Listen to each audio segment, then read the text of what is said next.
Udumo kuNkulunkulu kweliphezulu nokuthula emhlabeni kubantu abathokozelwa nguye. uJesu Kristu inkosi. uJesu Kristu inkosi. Ngiyambonga uNkulunkulu kakhulu ukuba sihlangane lapha ekhaya namhlanje kwaZikhali. Siyabonga kakhulu.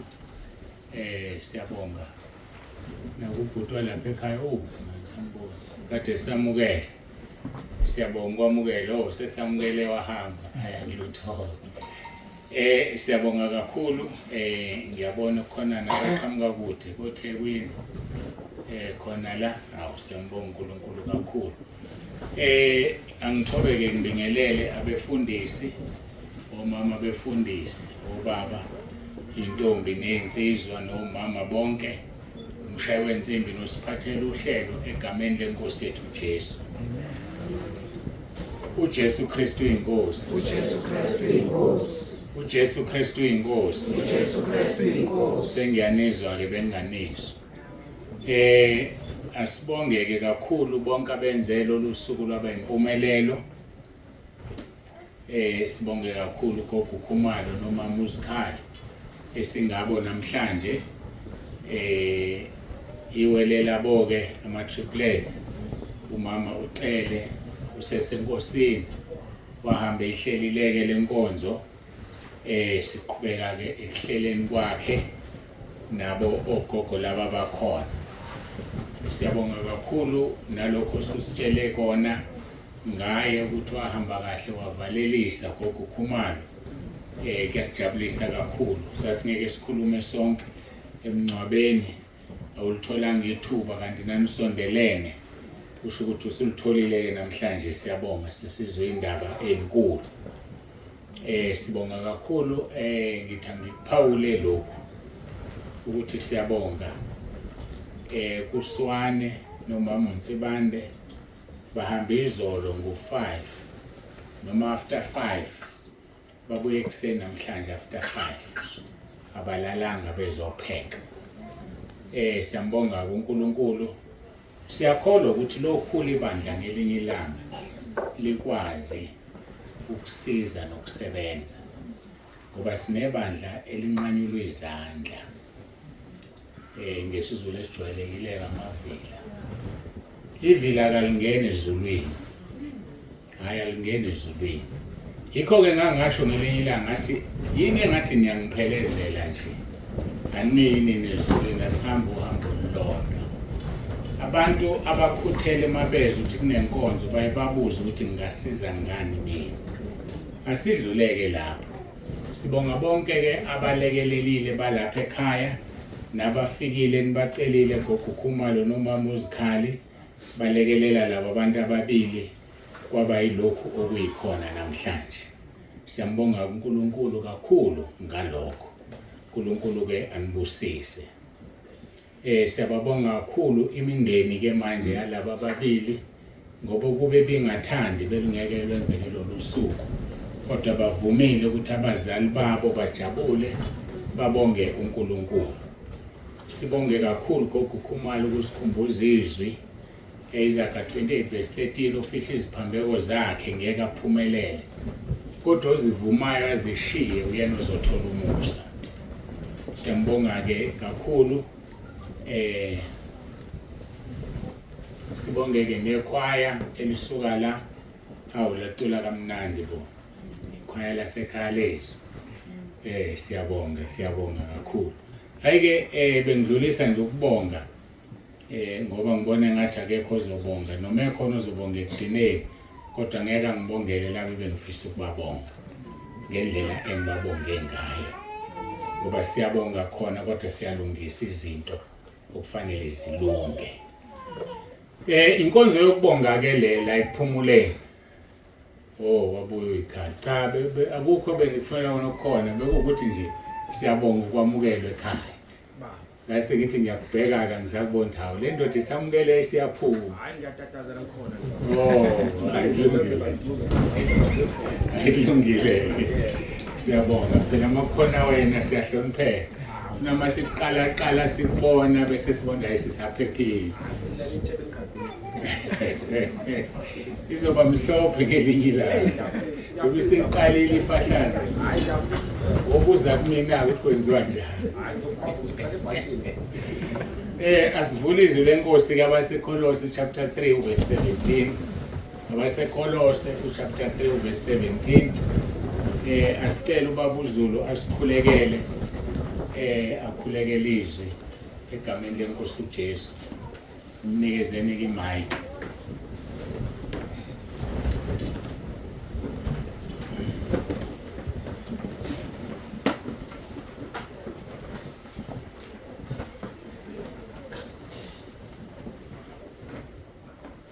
Baba ongcwele baba osezulwini nangalesikhathi inkosi sibonge lakho igama lona eliphilayo yilo lodwa Nkosi elinikiwe amandla uNkulunkulu wethu ukuba sihambe ngalo konke Nkosi sikwenze ngoba siyalelwa yilo Baba wethu ongcwele siyabonga Nkosi ekseni sibonga umusa wakho uNkulunkulu wami khuluma ngezwi lakho Nkosi leli osinike lona ukuba silizwe namhlanje siyacela ngegama lika Jesu kube lona loyo Nkosi uvule izindlebe zikamoya ukuba Nkosi alizwe izwi ngoba Nkosi kubalekile ukuthi uma izwi likhuluma silizwe ukuze Nkosi sikwazi ukuthi wena yini okufunayo kubantu bakho Baba siyabonga ngegama lika Jesu siyacela Nkosi ukuba usifihle emaphikweni akho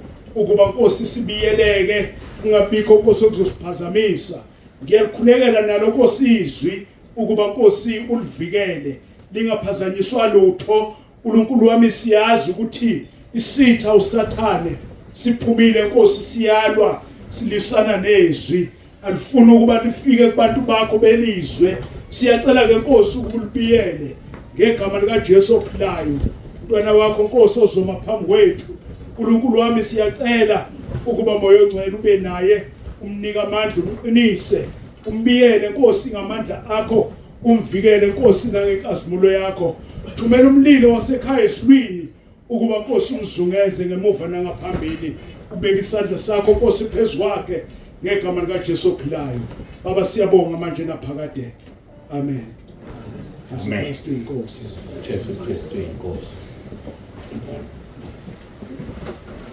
siyambonga ke kakhulu uNkulunkulu wethu sizoya ke ezwini lenkosi lo sengishilo waseKolose chapter 3 sifunda uverse 17 nje kuphela waseKolose chapter 3 sifunde uverse 17 nje kuphela isihloko ke senkonzo sithi inkonzo yokubonga akusona isihloko esithize noma esiqashile inkonzo yokubonga uverse 17 kufundeka kanje konke enikwenzayo noma kungezwi noma kungomsebenzi kwenzeni konke egameni lenkosi uJesu nimbonge uNkulunkulu uyise ngaye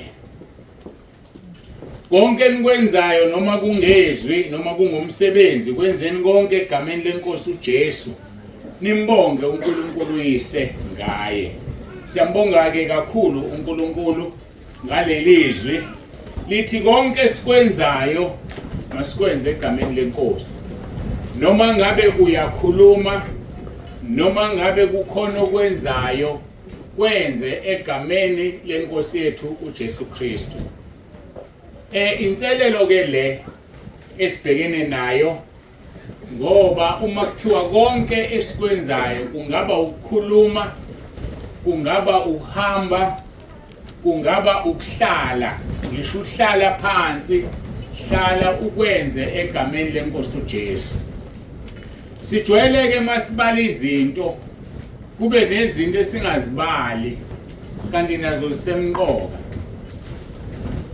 sisemakhaya la uma sila siyazi ukuthi umuntu uma ehamba edinga ukuyokwenza umsebenzi wemvelo eyozikhulula kufanele aphume ayendlini encane ngesinye isikhathi lezi zindlu zifuya inyoka ngamanye amagama ngisho uphuma endlini encane biza igama likaJesu ngoba uyophepha enyokeni ebizofika ikushaya. Lithi izwi konke likwenzayo kwenzeni egameni lenkosi uJesu nimbonge uNkulunkulu uyise. Ngoba uNkulunkulu ufuna udumo, uNkulunkulu ufuna ukubongwa. Sizoke sithi ukulibheka ke leli gama elithi konke kwenzeni. Mawubheka abaseKorinte bokuqala chapter 10 verse 31 uthi ngakho ke noma nidla noma niphuza noma nenzani konke kwenzeleni udumo likaNkulunkulu. Abazalwaneke isikhathi esiningi mabedla bayathandaza babonge bafundisa nezingane umkhuleko omfushane ingane lokho eyubambile ilokhu ithi siyabonga Nkosi noma busisa lokhu ukudla, God bless this food, amen. Umkhuleko esufundisa izingane loyo ukhohle ukuthi mayisikhulile phela ulule lomkhuleko ululeke. Kodwa manje sikwenza nini masidla? Mawuphuza amanzi uyathandaza yini? Uyawakhulekela yini amanzi? Ngibabonile abantu befa ngokuphuza amanzi anobuthi, kanti uma wakhulekela amanzi nobuthi obufakiwe abusebenzi. Izwi lenkosi kuMarko chapter 16 verse 17 lithi siyodla okubulalayo kungasenzi lutho, so phathi inyoka zingasenzi lutho.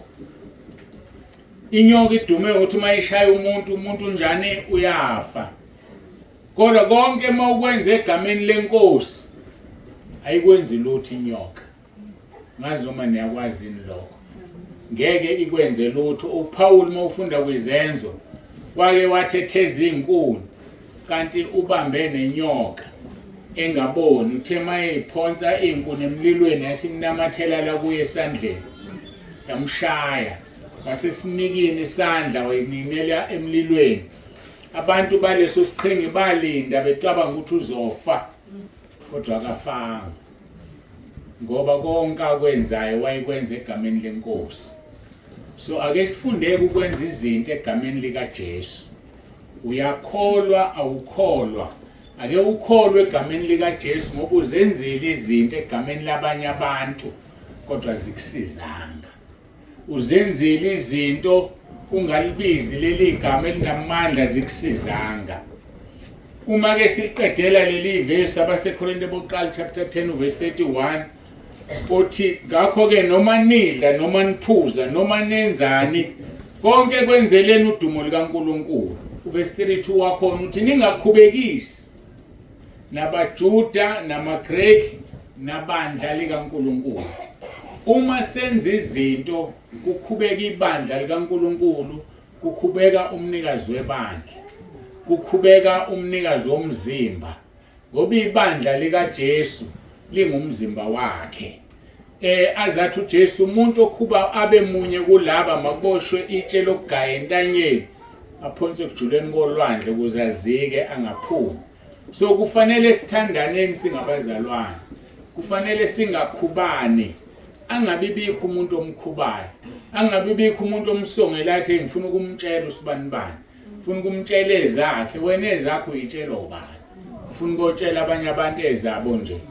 Ngelinye ilanga ngaphambi kwesihlalo sokwahlulela uNkulunkulu lokutshela ezakho uyobe usunamahloni ngaleso sikhathi. Ngakho ke lithi ningakhubekisi nabaJuda namaGreki. Makushiwa amaJuda ke kushiwa abantwana bakaNkulunkulu ngokwenyama, makushiwa amaGreki kushiwa abantu bezizwe bese kuthiwa nebandla likaNkulunkulu. Athi umpostoli Paul mayebhala verse 33 njengokuba nami ngithokozisa bonke ngakho konke ngingafuni okungisiza mina kodwa okusiza abaningi ukuze basindiswe.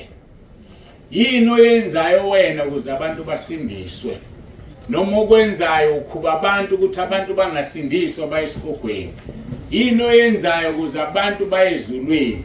Yini oyenzayo ukuze abantu babe yilento uNkulunkulu ayifunayo? Ngoba sonke sinesikweletu njengoba sila emhlabeni ukuba senze umsebenzi kaNkulunkulu. Sonke sithunyiwe uthi uJesu mangisebenze kusesemini ngoba kuyeza ukuhlwa lapho ongena kusebenza muntu. Khumbula into ekhulunywa uGogo uKhumalo khona manje ukuthi bathi mabephuma wabuka ingadi yakhe ayisebenza kuyo wabambelela eqolo wayesithi ingadi yami sengiyayishiya ngoba usebenzile kusesemini. Yini wena oyenzayo kusesemini ukujabulisa uNkulunkulu na? Yini oyenzayo kusesemini noma mhlawumbe ukhuba abazalwane noma mhlawumbe ukhuba abantu? Silambulelwe igama esilibizayo bese sinika uNkulunkulu udumo, ngoba kuthiwa konke masikwenzele udumo likaNkulunkulu. Ngakho ngamanye amagama uzuthi uma uye etoilet uqala uguqa uthandaze, noma uma uzokhuluma nomuntu uguqa uthandaze, kodwa kunegama olubizayo uthi uJesu Kristu inkosi, bese uyahamba wenza lento ofisa ukuyenza, ngoba ilona leli gama elinika uNkulunkulu udumo esilitholayo kwabaseFilipi besibili chapter 11 elithi nezilimi zonke zivume ngokuthi uJesu Kristu inkosi kube inkazimulo kuNkulunkulu. Mawulilalela leli verse likhuluma ngento eyokwenzeka lento eyenzekayo. Kukhona abantu abangafuni ukumkhonza uJesu, kodwa ngelinye ilanga bazomkhuleka bathi uyinkosi kungasezubasiza bebheke emlilweni esihogweni. Bathi uJesu Kristu inkosi kufanele bephoqwa isimo kodwa kungeke kusabasiza. Ake silijwayeleni sifunde leli gama noma ngabe yini oyenzayo. Konke okwenzayo ngisho uphuza amanzi, ngisho udla uswidi, uthi uJesu Kristu inkosi bese uyawudla uswidi. Manje kuvumela ithuba uthandaze umbonga uNkulunkulu ngoba uyakwazi wena ukuvula umlomo ufake uthi emlonyeni. Khona abantu abafunzwayo, khona abantu abadla ngamapayipi, khona abantu abandwazile abakwazi ukuvala amehlo. Ngikhuluma nawe nje ibhedlela baxhunywa amapayipi abathande, kodwa wena ufikile la ukuzoza izwi likaNkulunkulu. Yini uNkulunkulu omnika ngayo udumo? Sisazoma phambi kwakhe asibuze athi ngakwenzela ukuthi nokuthi, kwenzeka ingozi usemotweni waphuma ungenamyoti, noma walimala wasinda esibhedlela owawunabo mhlamba abaphilanga, wawuzingelwa abantu abakwenzanga lutho ngoba wawuvikelekile, uvikeleke phansi kwesandla sakhe, akubalela izinto akusize kuzo, wagula wacabanga ukuthi uzofa ngakusindisa.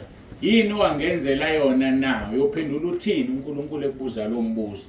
Loba yini ithemba lakho uma umphefumulo wakho unqunyiwe? Loba yini ithemba lakho uma ukuphila kwakho kususwa kulomhlaba na?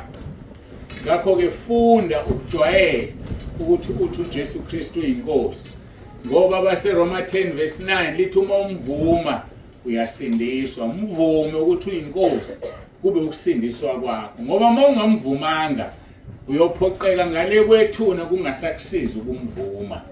Masibuka baseEfesu chapter 5 verse 20 ku 21 sisaqhubeka nalo leli gama elithi konke nikwenzayo kwenzeleni udumo likaNkulunkulu. Uthi ke uverse 20 kwabaseEfesu chapter 5 nimbonge njalo uNkulunkulu uyise ngakho konke egameni lenkosi yethu uJesu Kristu. So uNkulunkulu udinga ukubongwa ngoba ukuphila ukuphila. uNkulunkulu udinga ukubongwa ngoba ukuphile wembethe. Khona abantu abangazi ukuthi bazombathani, khona abantu abambethe abanento eyodwa bakwazi ukushintsha, khona abantu abahlala emgwaqeni, wena unekhaya uvuka ekhaya wageza ulala udlile wavuka wadla. Umbonga ngani uNkulunkulu? Yini ombonga ngayo? Ngoba ayikho into ephathekayo singambonga ngayo. Ngeke kukusiza ukumbonga ngemali, ngeke kukusiza ukumbonga nanoma ngani, kodwa kufanele sinikele impilo yethu kuNkulunkulu. Iyona ndlela okufanele simbonge ngayo. Kufanele sihambe ngobungcwele, kufanele senze izinto ezijabulisa uNkulunkulu. Okuphuma emlonyeni kulimaza abantu, inhlamba uNkulunkulu akayifuni. Izinto ezilimaza abantu uNkulunkulu akazifuni. Umuntu onenzondo uthi uNkulunkulu umbulali lowo, nesidumbu kwelikamoya umbulela umuntu uma umzonda. Lithi iBhayibheli uma uthi umuntu usilima umbulele lo muntu. Sihlushwa izingane zethu nje ukuyakhohlwa ukuthi uma usuthukuthele uyibiza ngesilimo. Wena silimo ukwenzelani ukuthi usuyibulele njalo. Mangasaphasa esikoleni, ingasakwazi ukufunda, ingasakwazi ukusebenza umsebenzi osile, ukhohlwe ukuthi wena wayiqalekisa wathi isilimo. Sekufanele kusekwamagama akho kufanele uwagwenye.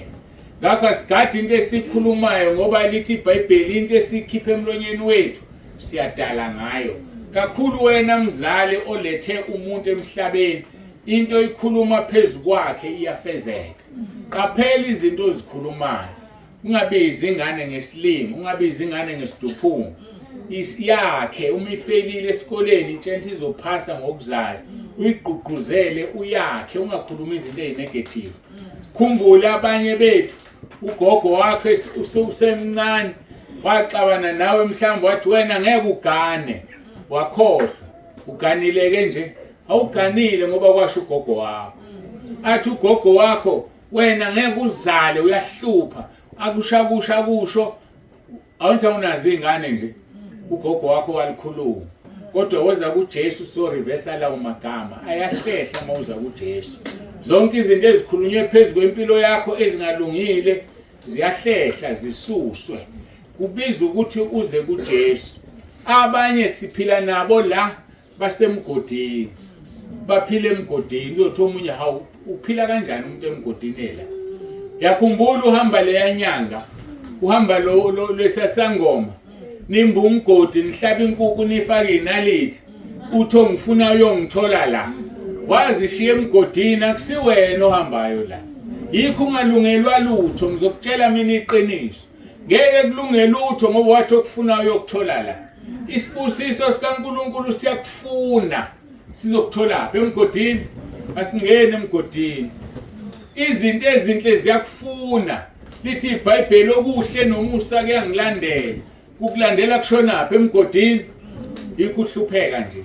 Yikho ungawuthola umsebenzi. Yikho zingenzeki izinto empilweni yakho waziqalekisa wena wathi ngifuna uyongithola la. Woza kuJesu sizoreversa lawo magama. Asuke kuwe ahambe ngoba hamba nemimoya lawo magama. Abanye bayadaba. Aqeda ukudaba athi udzabela umsebenzi. Aphuma ahambe ofuna umsebenzi udzabe emashiyeni. Afika umlungu akhomba abanye abaseduze kwakhe akuyeke wena. Kanti udzabile ukuyekelana udzabile na? Mhlamba siqonde indaba yokudzaba ukuthi ukwenzani. Indaba yokudzaba usukufaka imoya emibi kuwe. Usukufaka izilwane ufaka izizwe. Umlungu akakwazi ukuqasha izizwe uqasha abantu. Wena nje usuthatha izizwe wayifaka ebusweni bakho uzoqasha ubani? Uzosebenza kanjani? Wena uzothi msukhala mina abantu abangifuni nasekhaya nje uma wami ungathi akangizali. Ile mithi wahamba wayifaka ebusweni bakho wayigcaba emzimbeni wakho. Kanjani na? iBhayibheli lithi egazini lakho kuhlala umphefumulo wakho. Usokwayibuza ukuthi umphefumulo wakho uhlala uhlala egazini lakho. Manje umuntu ke mayigcatshwa uyasikwa la ngerazor noma ngane obukhali kuphumelela igazi. Mase liphumile igazi kusho ukuthi kuphumeni ingcenyana yomphefumulo wakho bese kuhlikihla umuthi. Lo muthi uhamba nemoya uhamba nezizwe. Njoba uhamba nezizwe nje usufaka imoya la kuwe. Wafaka inyoka mhlambe kwenziwe ngamafutha enyoka. Kwafakwa leso silwane esifakiwe sesiphila kuwe. Abanye badle amagobongo. Ngesikhathi benzelwa amagobongo bahlatshelwa imbuzi. Ngesikhathi uphuziswa igazi lembuzi lishisa. Ngithe umphefumulo wento ephilayo uhlalaphi egazini. Kushuthi gijima imbuzi kuwena. Yikho ingqondo yakhe ibuye ngathi yalahleka nje. Imngane imbuzi ayinangqondo. Wasusa ingqondo yomuntu wafaka imbuzi. Mhlambe wadla ububende. Ububende igazi lesilwane esithize. Uthatha umphefumulo wesilwane uNkulunkulu ekudalile wazosifaka emzimbeni wakho. Yikho izinto zakho zingakulungeli nje. Yikho emshadweni akulungi. Mawugcina ufikile umamezala akakufuni. Abodadewabo bendoda abakufuni. Indoda naye ayikuzwa kahle izizwe odadewabo abantu bakubo. Ile mithi wayifaka kuwena wagcatshwa. Abanye bazibagcatshwe endaweni esingakwazi ukuzisho. Kanti usuthatha umoya omubi wayobeka lapho. Isikhathi subekileke kulomuzi kaBaba, indoda isiyabaleka iyala kungadatshwanga khona. Ubhizi wena uthi uyakha kanti uyabhidliza. Udinga ukuthi uze kuJesu sikline ngegazi lika Jesu. Masiklina ngegazi lika Jesu siyakhuleka nje. Hayi ukuthi uzosibona siklina silingisa abantu abagcabayo cha. Sisho ngomlomo kwenzeke. Ngoba uNkulunkulu usinikeza amandla emlonyeni. Into isho ngolimi lwakho uyayenza ayifeze. Njengoba nawe wakhuluma amagama angalungile enganeni yakho ayafezeka manje. Wozani kuJesu, ake sikhonzeni uJesu bafowethu. Sizamile izinto eziningi azisizanga. Konke okwenzayo biza igama lika Jesu, uthi uJesu Kristu uyinkosi. Lithi ke kuEfesu 20 verse Efesu chapter 5 verse 20 no 21, nimbonge njalo uNkulunkulu uyise ngakho konke egameni lenkosi yethu uJesu, nithobelane ngokumesaba uNkulunkulu. Kubiza ukuthi sithobelane. Umuntu athobe, singabi abantu abafuna kugcinela lakhe, abantu abafuna ukungatshelwa. uNkulunkulu uthema esidala wadala indoda yaba inhloko yekhaya, indoda yaba inhloko. Kodwa namhlanje kwamanye amakhaya amadoda wayona inhloko. Inhloko ubani? Umama walapha ekhaya, khala isicathulo sakhe. Dalwa inhloko. Wayihambela indoda. Wayibona igodola wayigqokisa ijazi. Wahamba waya lapha nalapha ya. Ngeke wakhe umuzi uphambanisa izinto zikaNkulunkulu. uNkulunkulu ukudalile nje ukuthi indoda iyini? Inhloko. Wayesedala ukuthi umama uyini? Ungumzimba. Lokho akusho ukuthi indoda ingaphezulu kwakho. Akusho ingaphezulu kwakho. Ngibonile nje ngena ejabula lapho ikhali ngikhuluma ngale ndaba. Hayi cha ikhali akusho ukuthi indoda ingaphezulu kwakho. Ake nginibuze umbuzo. Ikhona into engenziwa ikhanda lihamba lodwa umzimba ungekho. Ikhona into engenziwa umzimba ikhanda lingekho. Ngamanye amagama ubaba nomama bayalingana, kodwa ukuthi ubaba uyinhloko. Kodwa kusho lokho ukuthi khona azoyenza yedwa. Neyizwa ke manje injalo nje. Manje ke thina amadoda sesicabanga ukuthi cha izinto sizozenza nje sodwa. Ayikho into esoyenza sodwa umzimba ungekho. Siyawudinga umzimba ngoba nomzimba ngeke wenzele ukuthi ikhanda lingekho. So ngamanye amagama bayalingana laba bantu. Kuphela ukuthi benze imisebenzi engafani. Kubiza ukuthi size kuJesu, uJesu asifundise.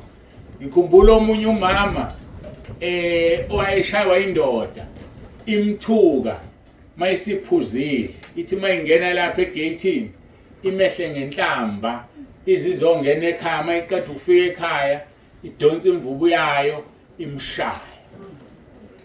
Kubuhlungu ukushaya umuntu umdala phambi kwezingane. Ngoba kwakhiwa ikusasa elimbi, kwakhiwa izingane ezimbi ezizofunda ukushaya amakhosikazi azo. Ayike lo mama imhluphe lempilo. Ngelinye ilanga athi ake ngihambe ke ngiye enyangeni izongisiza ngisengifile induku la ekhaya inhlamba induku njalo nje lobaba la ekhaya mayingena. Esuka inkosikazi yahamba. Mayifika yahlala phansi kwenyanga yalixoxa udaba lwayo. Yabuka inyanga yathi awunanku umuthi ozomsiza. Yaphuma. Yabuya isibuya nebhodlelana elincane elingaka. Mayibuya yafika yamnika atlalela. Mawufuna indoda yakhe ithobe, ingakushayi, ingakuthuki, thatha lesi sigqabo lesi. Hayi sengithi isigqabo ngathi kuyagajwa. Thatha lo muthi. Mayingena nje egatini uthi nka ithanyana elincane ungaligwinyi ulibambe nje. Wamake waligwinya uzofa. Yabuka inkosikazi yakhokha yaphuma yahamba. Wafika ubaba wala ekhaya nje okujwayelekile wayiqala inhlamba wabamba umuthi wakhe wawuthi nka wayithulela lo mama. Wathuka wafika ekhaya akangabe samshaya namhlanje. Wajabula umama nje lo muthi uyasebenza ngishayiwanga namhlanje kodwa ngithukiwe. wabuya lo baba ngakusasa wathi uyayiqala inhlamba ophinda lo mama walithi inkambi ibhodlela lakhe wayithulela sefike ekhaya endlini umbaba engasekho inhlamba eseyithulela angelanga lesithathu akazange ayiqale ngisho esangweni inhlamba yabona lo mama ngeke ngakho kancane la waphindele enyangeni wathi ngicela ukuphinde ngikhokhe uyasebenza lo muthwalo yathi inyanga uyazi ukuthi lo muthi yini wathi angazi wathi ngilizwile udaba lwakho ngabona ukuthi unalaba too much amanzi engikunike wona wanalutho ngase ngikusabisa ukuthi moke wogwinya uzofa indoda mayithuka uyaphindisa indoda mayikushaya unamagama ubonile ukuthi uma uthula ungashona ukuthi indoda ayikushaya akho muthi la bengikunika amanzi nje funda ukuthoba indoda iyathotheka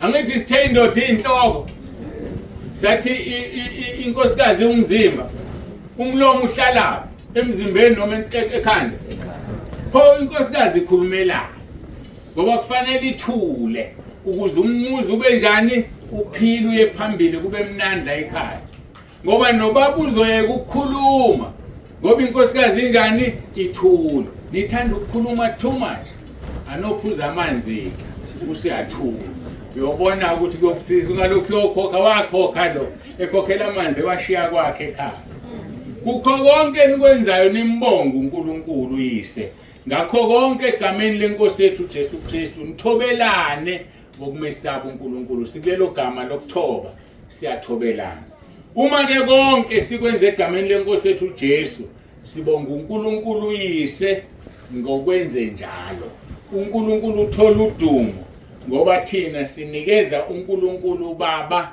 udumo ngoJesu sithi uJesu Kristu inkosi mawuthi nje uJesu Kristu inkosi ngisho ugula kuyaphela ukugula ngisho unani kuyaphela ngimnikeza ubufakazi bami obuncane nje obufushane sekungamasonto amathathu ngithi mangithi ngolimi ngithola izinyo lami lihlakazekile lizingovolo lithe angilibone ngilizwe ngolimi lihlaba ulimi libhlungu ngenxa yokuxakeka ngibhizi angikwazi ukuthi ngiye khona ngolikhiphi ngavele ngabiza igama ngathi uJesu Kristu inkosi kuphela izinhlungu zaphela 3 weeks nginezinye elinjalo lengilimaza olimini ngingayindawo ubuhlungu bungekho ngize ngalithola ithuba izolo mangifika udokotela wathi hayi khetha okuthandayo silikhiphe noma siligcwalise waligcwalisa lavaleka lathula ngoba ngithe uJesu Kristu inkosi ngimnikeza igama ke kule ndawo lokuthi nithi uJesu Kristu inkosi nizophila noma ngabe yini ekuphethe noma uhlatshwa isibhobo make washo nje wathi uJesu Kristu inkosi izophela isibhobo khona omunye ngivuka indaba namhlanje khona ngilapha kodokotela ngihlezi ngilindile uyangena omunye ukhala ngesibhobo mayekhala ngesibhobo uthi uhlala uyatsheka ukuthi nje angisakwazi ngisho ukuhamba kahle bese ngimbheka mangimbheka ufika lento engicanga ukuthi nazi mangamkhulekela lo muntu esibhobo singabaleka izike lithi singasheshi ukwenza izinto ngake ngathi ukuthula ngisalalela uyaxoxa ubanjwe isibhobo uthe suka wathi hayi phela thina wathi omunye wawonesi hayi kufanele uthandaze wathi nayi phela thina masithandaza sibe sisebenzisa amakhathakhatha nawo wayivala ngizosishaya manje lesibhobo siphele so phela kanjani isibhobo lesebenzisa amakhathakhatha ngavele ngamyeka angithi kube ngigijimile ngasheshe ngamkhulekela bese zothi masingapheli isibhobo bese kuba yimina noJesu wami esihlulekayo kanti asihlulekile lo muntu unjani unamanye amathemba uJesu mayiphilisa umuntu esihamba emhlabeni wayethi ukukholwa kwakho kukusindisile kubiza ukuthi umuntu akholwe emkhulekweni akholwe kuJesu amkhulekayo lokho kuzokwenza ukuthi uphile ngoba amaHebheru chapter 11 verse 6 lithi ngaphandle kokukholwa asikwazi ukumthokozisa uNkulunkulu kodwa ozwakuye uNkulunkulu kufanele akholwe ukuthi ukhona nokuthi ungumvuzi walabo abamfunayo so uma umfuna uzokuvuza uma umkholwa uzokwenzela izinto so kufanele sikholwe uma ungakholwa ngeke kukusize nalo leli gama engikunikeza lona kholelwa kulo uthi uJesu Kristu uyinkosi ngakho ke jwayelana nalo leli gama noma ngabe wenzani ngisho usendlini kaNkulunkulu. Siyazi abantu abaningi abala bayakholwa bangamabandla ahlukeneyo njengoba nimenyiwe. Ngisho usendlini kaNkulunkulu izinto zenza khona zenze ngegama lenkosi uJesu. Noma ngabe yini, noma uyathandaza, noma uyafakaza, noma uyashumayela, noma uyacula, uyadumisa, ngisho uzongena endlini ngoba uSathane akawafuna amakholo. Awazi ukuthi uhluphe ngani namhlanje esontweni. Uzothi uhlezi uyakhonza, vele kube nomzalwane okunyathelayo nje kabuhlungu, uthukuthela uhluthuka, usuwonile kanti naye akakenzanga ngenhloso, kwenzeka iphutha. uSathane kube ufuna ukukushaya nje usendlini kaNkulunkulu. Abasekolose 3 kuvesi 15 kuya 16 lithi ukuthula kukaKristu makubuse ezinhlizweni zenu enabizelwa futhi kukho emzimbeni munye. Kufanele kube nokuthula ekhaya lakho. Kufanele kube nokuthula, ube nokuthula nomakhelwane bakho. Ube nokuthula nabazalwane okhonza nabo. Ube nokuthula emsebenzini mawusebenza. Kungafiki wena kusuka izinto. Kungafiki wena kuxabana abantu. Khona abantu nje abaxabanisayo. Khona abantu nje abakhuluma indaba zabantu. Khona abantu abahluleka ukuthula nendaba ayizwile ahamba otshela umuntu ongafanele amtshele. Mase bexabana abantu useyayisola ubungenelana ugaxela indaba zabantu. Ake siyeke indaba zabantu sinake zethu esizenze phambi kaNkulunkulu ezirong, sibuyisane noNkulunkulu ngoJesu Kristu inkosi. Ukuthula kaKristu makubuse enhlizweni zenu enabizelwa futhi kukho emzimbeni munye, futhi yibani ngababongayo. Kucishe kugcwala iBhayibheli ukuthi yiba umuntu obongayo. uNkulunkulu akamfuni umuntu ocomplainayo.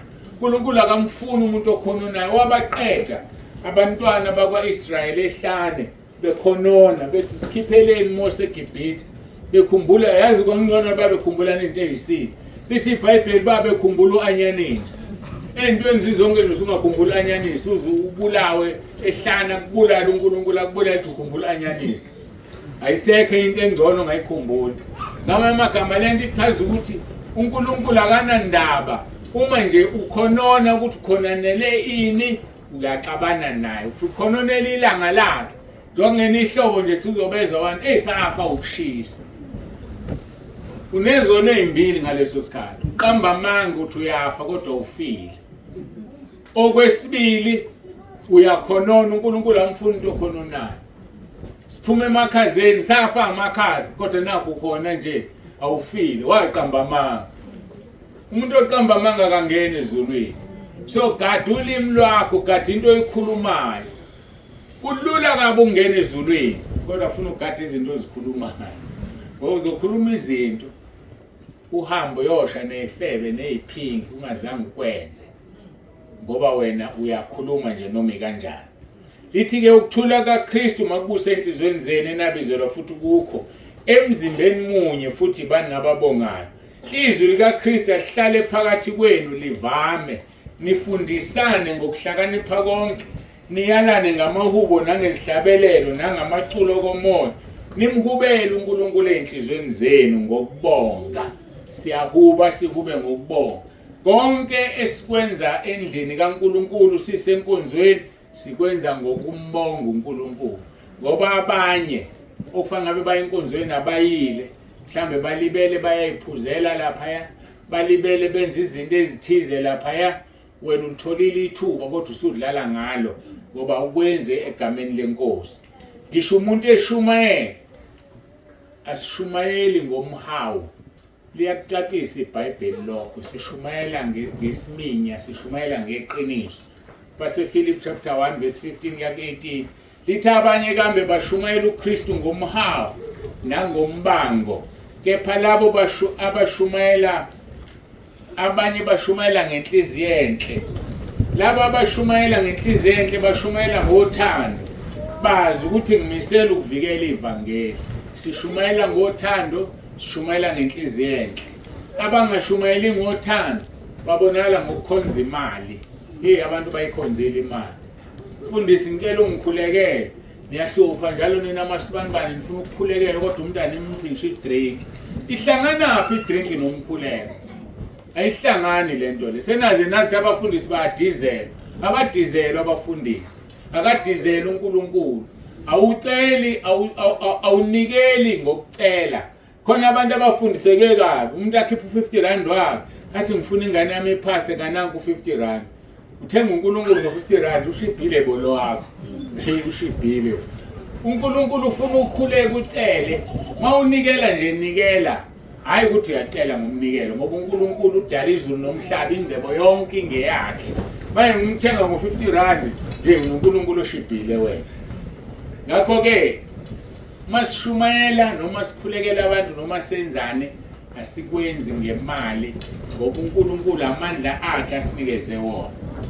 Uthi kuverse 17 waseFilippi chapter 1, kepha laba abamemezela uKristu ngombango kunganganhliziyo emhlophe bethi baza kungivusela ukukhathazeka eboshweni kwami kulokushumayela ngombango. Uthi kuPawulu, kunani pho nokho uKristu yamenyezelwa ngezindlela zonke nangokuzenzisa noma ngesiminya, kulokho ke ngiyathokoza, yebo ngiyathokoza. So ke uJesu umenyezelwe ngazo zonke indlela, kodwa ngeke bawuthola umvuzo abamemezela uJesu ngoba becabangela isisu sabo. Umkhuleko ongenakho ukubonga awuphendulwa. Kufanele masikhuleka simbonge uNkulunkulu.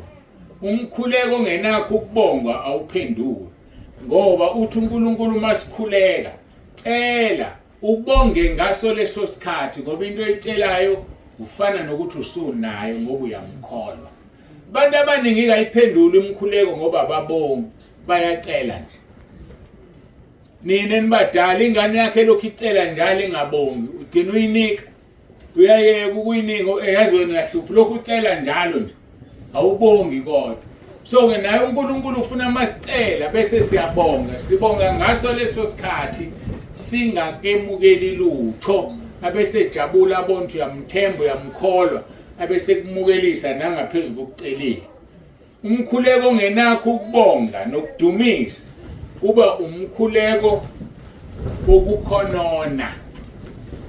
Uzithola usukhonona, mawungakwazi ukubonga udumise uzithola usukhonona.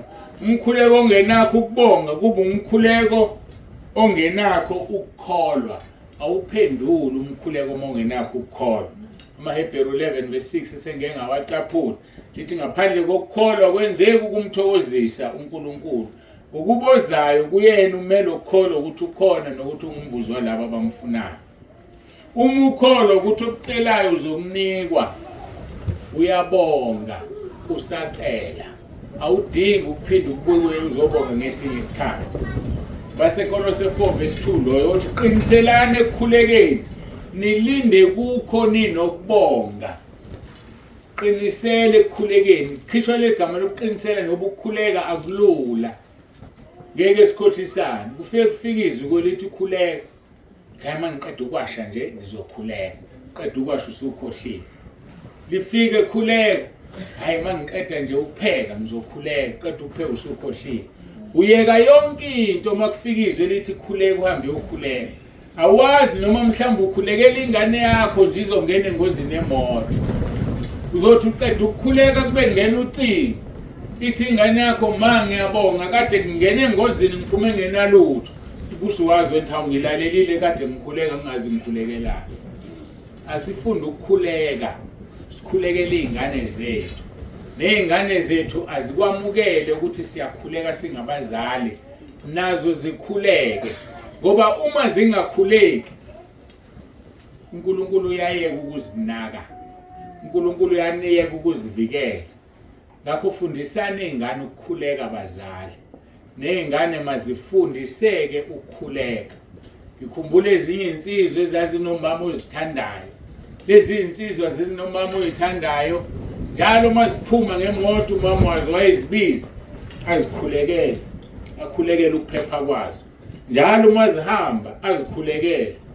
Ngelinye ilanga sesijahile athi umama nakho unongena emotweni ngakanikhulekeli buyani. Mama usiyeke ngalo Jesu wakho. Akahlale lapha ebhuthini. Awu. Bantu abami nakhuluma kabuhlungu na hayi sikhathele uwe nalo Jesu wakho.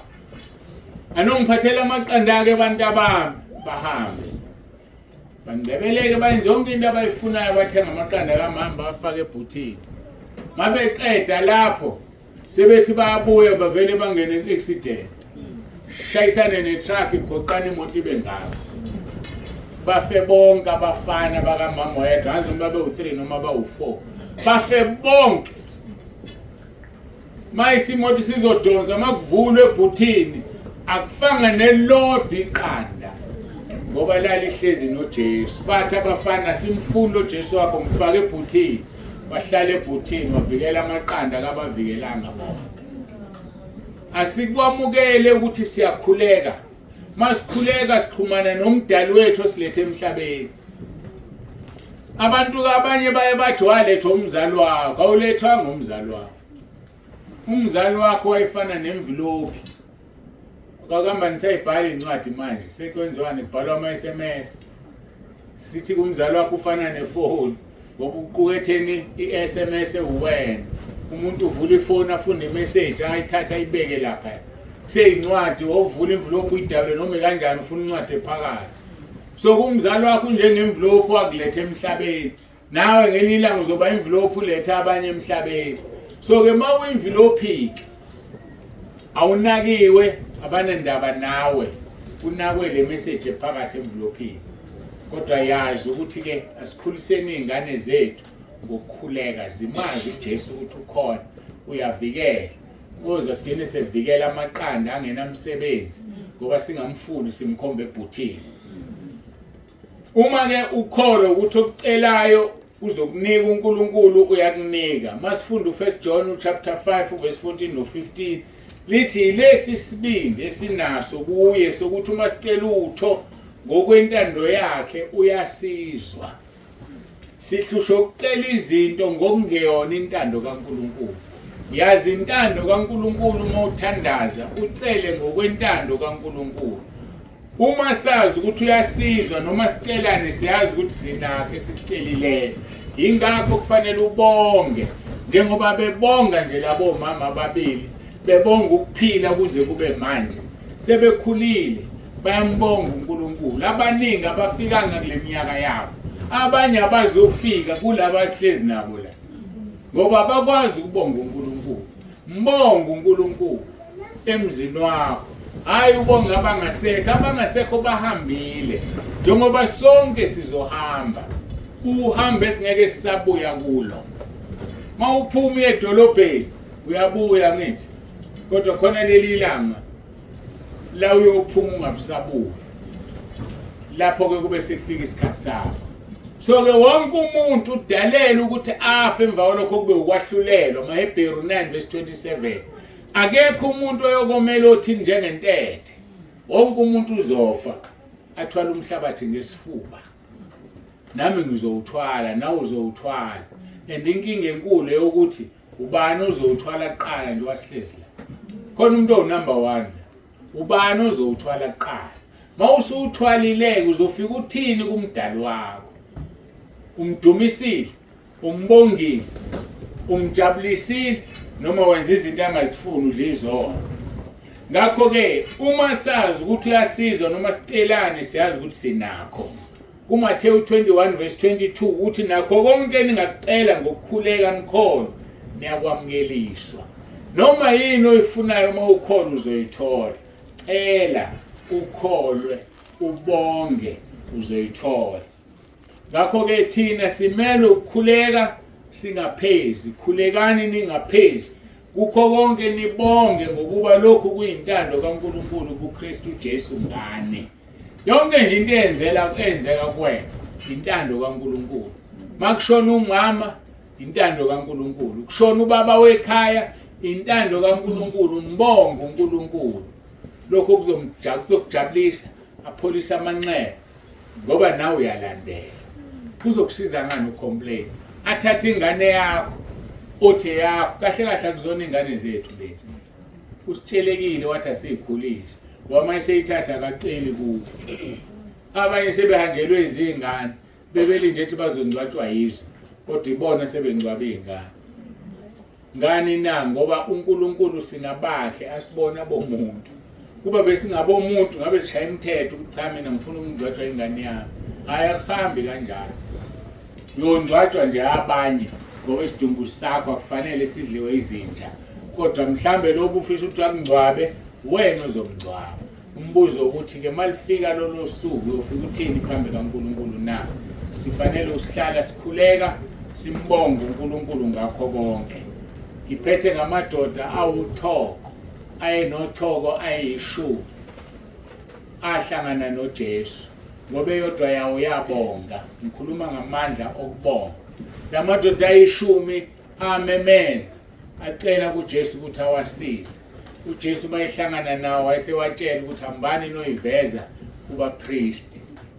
Kwakuyisiko lelo laleso sikhathi ukuthi uba unothoko usuphilile ufuna ukuhlola umpriest abone ukuthi uphilile. Njengoba namhlanje kusenjalo. Uma kuthiwa unoshukela uzibona wena ungasenawo iyaphela kudokotela wathi unoshukela kusho yena ukuthi awusekho. Musuyicabangela ukuthi awukho. Ngoba mhlawumbe usakuyekile nje okwesikhashana la uzobuya khona uzokususa emhlabeni. Iya kulo muntu owathi uyagula kuphinde kusho yena athi usuphilile. Uthi kuJesu hambani eveza kubapriest ayiwe ahamba ngamadoda. Kuthe sahamba endleleni avela asinda aphulukiswa lwaphela uthoko. Thema seliphelile ayathenye no hambani mina madoda mina ngisayi lapha. Mina ngisayobonga kulomuntu osiphilisile.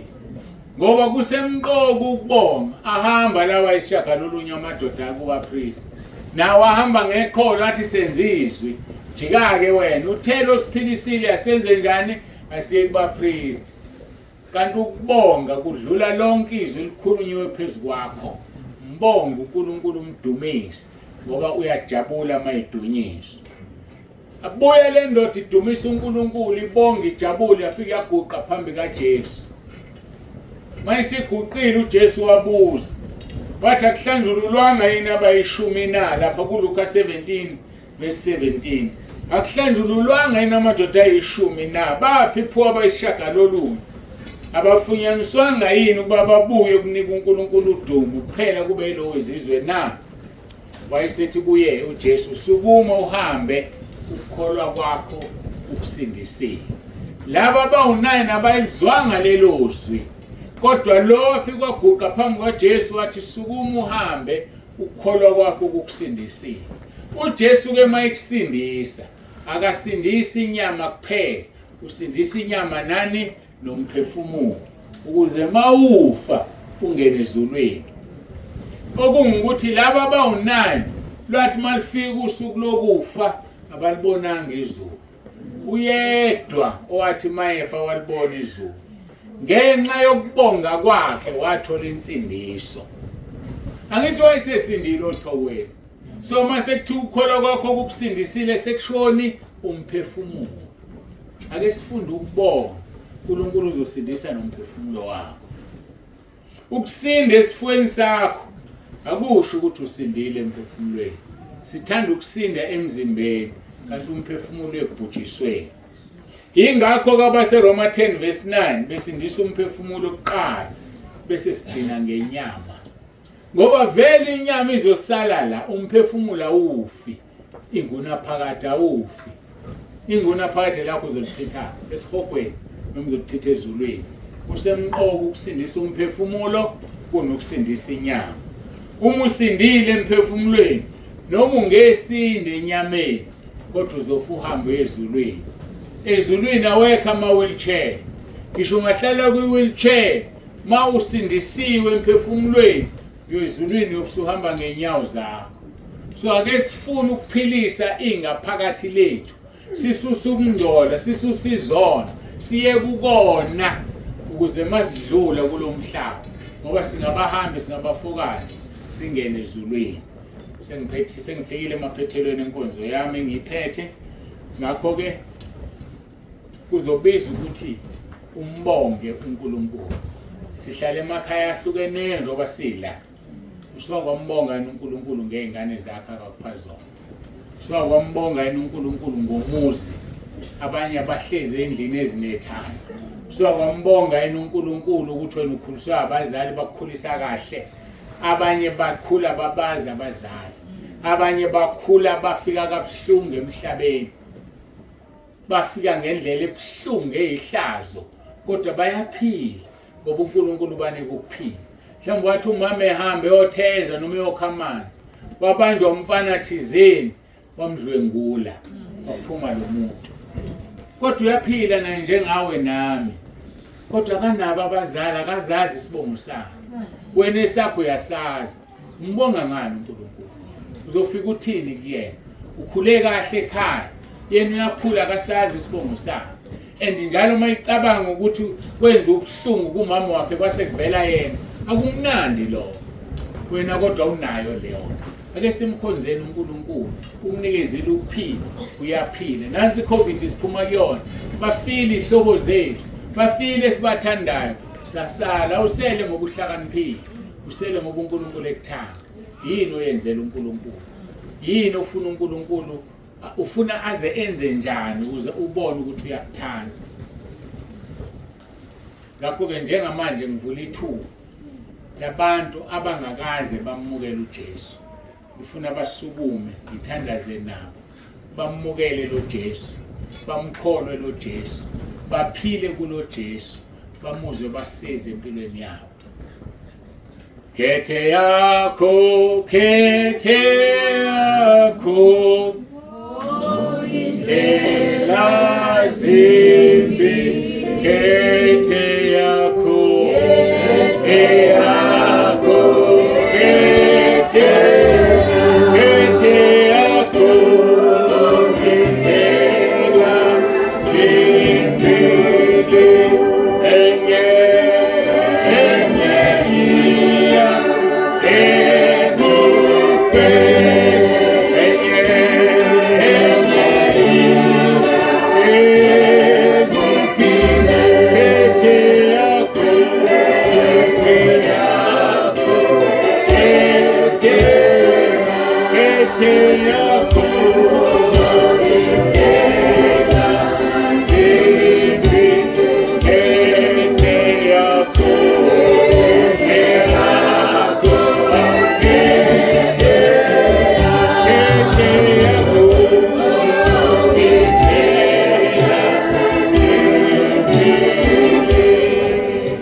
ngizophinda ngivule ithuba lokugcina ukuze uzazi ukuthi uma ufuyaphi, cabanga ukufa usubheka ukuthi uvalo nalo noma unalo.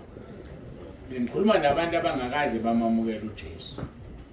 Uma unovalo usho ukuthi uzofika esifogweni, sukuma ngikhuleke nawe, uJesu akuhlanze ngoba uJesu uyakuthanda. Ngizolivala leli thuba, and masifika phambi kaNkulunkulu nansi into ebuhlungu ngoNkulunkulu. uNkulunkulu uyesabeka. Yabo manje ngafika manje la singalala phansi sonke, ulisho njalo iBhayibheli, kulabo akafika kubona babelala phansi ngathi bafile. Manje ngenxa yalokho usebenza ngomuntu, ngeke ehlena la ngoba sonke ngeke sikumele ubukhona bakhe. Kodwa ngaleli yalanga uyothi ngakhuluma nawe ngathi uthi wawukuphi inkosi, athi likhehlela limphambi kwakho bebonga ugogo ukhumayo nogogo uzikhali, kwakungelona kwakuyimina, bese uthini na? Uyothini? uJesu uyakuthanda, sebenzisa ithuba. Ngicela nize la phambili sizothandaza abaseRoma 10:9. Khona umkhuleko engifuna nothandaza emva kwami. Ngiyacela nje nize sizothandaza, ngikhuleke nami. Khethe yakho, khethe yakho, indlela zimbi, khethe yakho,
siyabonga ukukhuluma kwakho owedlula ukufunda kwakho moya ongcwele akekho obengaphuma kanjena uNkulunkulu wethu ukhulume nathi ukuthi lona loyo ofikile kule ndawo uye wambizela ukuthi azolizwa lelizwe elikhulunywe namhlanje na sifunde moya ongcwele ukubonga siyabonga ke uNkulunkulu wethu umsebenzi wakho kangaka wenzile nawe siyabonga moya ongcwele kathi ufike wena uqobo uzosifundisa ukuthi asibonge moya ongcwele siyabonga ke uNkulunkulu wethu simnikeza udumo ngakho konke sibonga baba wethu ukuthandwa ngamazulu sibonga ukuthandwa nguqobo sibonga ukuthi baba wethu bephakathi kwethu ukhulume nathi namanje ke mongcwele Thixo sibonga uthando olungaka baba wethu ukuthi akekho bengasenzela lo musa okuzosifundisa sifisa baba wethu ukuhlala njalo enyaweni zakho sihlale njalo sihlaliswe kweviki ngaso sonke isikhathi makukhuluma nathi sizwe ukuthi impela uye wakhuluma namanje nkosi uJesu sisho njalo sithi impela ukhulume kahle wakhuluma nathi siyabonga